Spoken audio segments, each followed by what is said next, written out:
Hi everyone, welcome back to our channel. Today we are going to solve problem number 32. Find the equivalent resistance across the terminal AB. So here you can see here, actually the current flows into R1. Current will not divide in this branch. Why? Because so this is R3 and here it is open circuit. Open circuited means resistance is infinity. Whenever resistance is infinity, the current in this branch is zero. Okay, so what is the voltage across this branch? V is equal to I into R3. So therefore, this is offering 0 volts. Therefore, automatically we are going to have R1 and R2 resistance. This is R1 resistor, this is R2 resistor, and this is open circuited.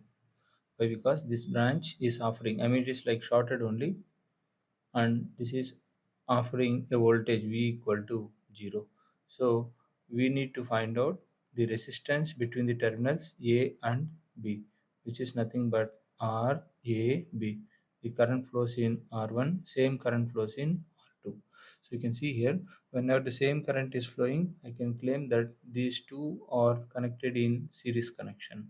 So therefore, we are going to have a single resistor connected between the terminals A and B, where there is nothing but R1 plus R2 is the net resistor connected between the terminals A and B.